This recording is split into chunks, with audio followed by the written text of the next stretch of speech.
When was the last time you looked at a map of the world and didn't feel a profound sense of anxiety? It seems like no matter where you spin the globe lately, your finger lands on a fracture. We are watching entire regions buckle under the weight of escalating conflicts, and there's this palpable, heavy atmosphere everywhere right now. It feels like the whole world is holding its breath. That is exactly what the data is showing, too. If you look at recent public opinion polls, anxiety about global military conflict is spiking violently.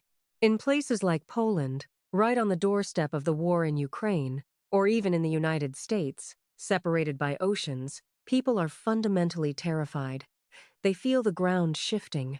It's no longer just something happening over there. It's an overarching realization that the global system is basically a house of cards, and someone has opened all the windows.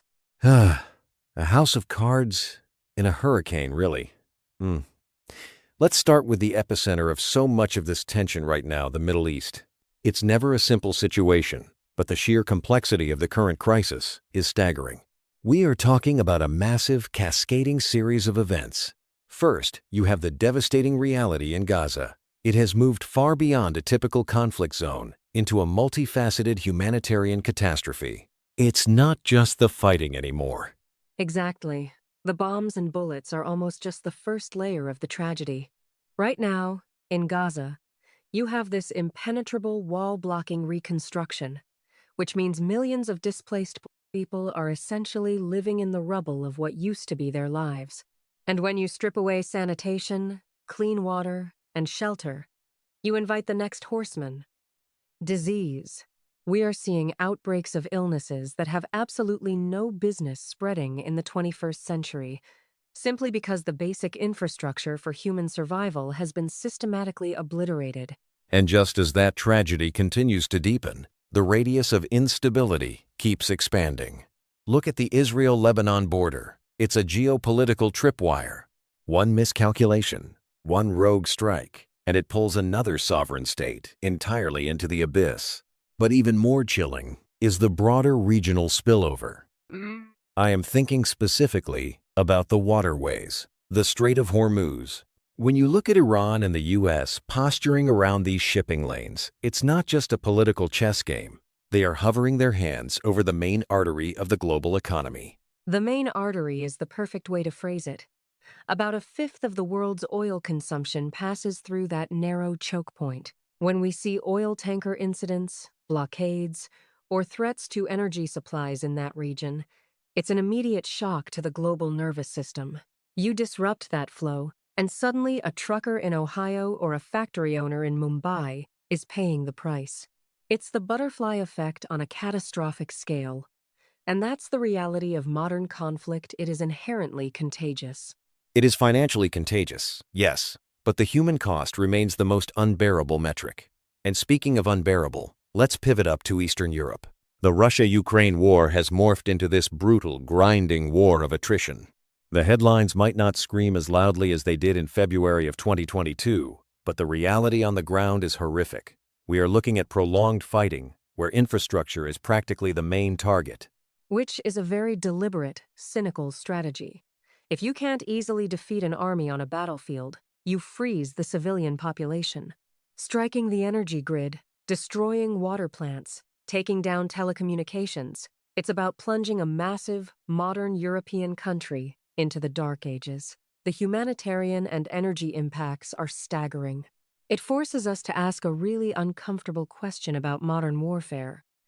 Is the ultimate goal to conquer territory, or simply to make the territory unlivable? That is incredibly dark, but totally accurate. It's the weaponization of winter, the weaponization of basic human needs.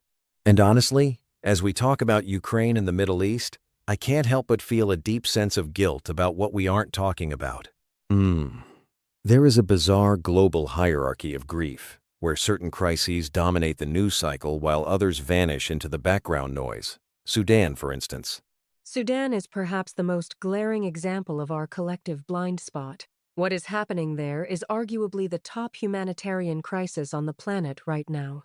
It is a brutal, relentless civil war that has displaced millions upon millions of people. People are starving. The social fabric has been shredded. Yet, because it lacks the direct geopolitical stakes for Western superpowers, there's no massive global energy choke point. There are no nuclear superpowers directly squaring off. The international response has been shamefully muted. It's the ultimate tragedy of geography, isn't it?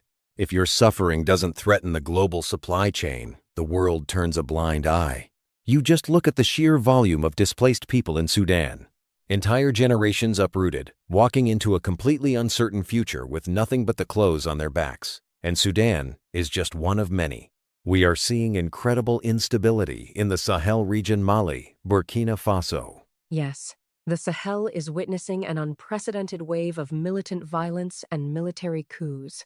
And if we keep moving across the map, you have Myanmar, where the military junta is clashing with widespread resistance in a conflict that is tearing the country apart.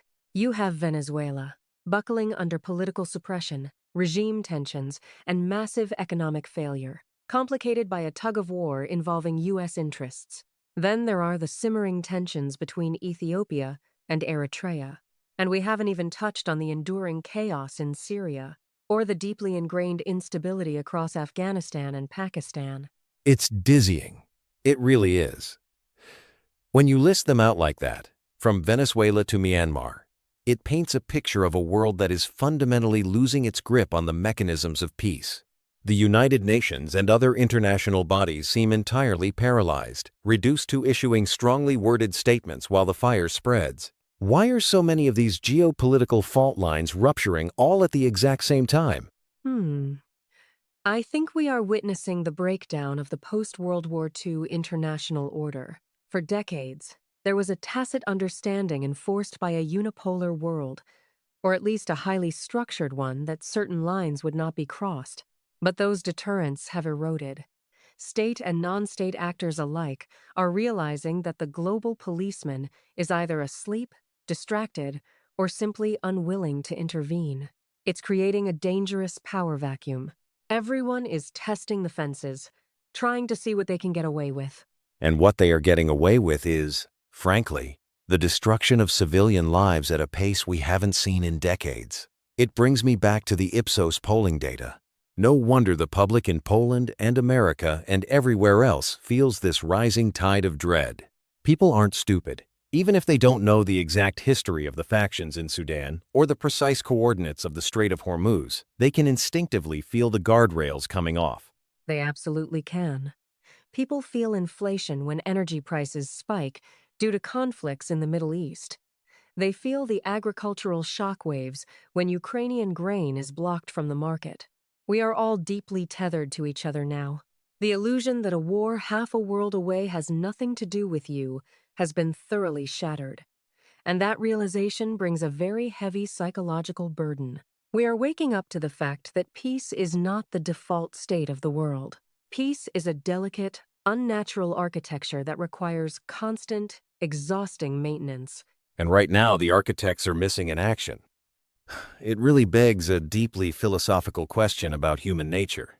With all our technological advancements, our global interconnectedness, and our supposed leaps in moral philosophy, we still eventually default to picking up a weapon to solve disputes over land, resources, and ego.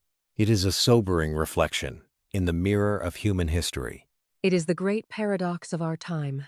We can launch a telescope into space to see the very beginning of the universe, but we cannot figure out how to transport bread and medicine across an arbitrary line on the ground without someone shooting at it. The technology of destruction always seems to outpace the technology of diplomacy. Until we assign the same value to human life in the Sahel as we do to global shipping routes, we are going to be trapped in this cycle. That is the core of it all. As long as economic disruption hurts more than human suffering, the balance of the world remains incredibly unstable. As we wrap up today, I think that is the thought we all need to carry with us. When you see the headlines from Gaza, from Kyiv, from Khartoum or Caracas, remember that behind every strategic blockade and every drone strike, there is an immeasurable human cost. The world is changing rapidly, and how we choose to respond to the suffering of those on the front lines will ultimately define what kind of world we are building for tomorrow.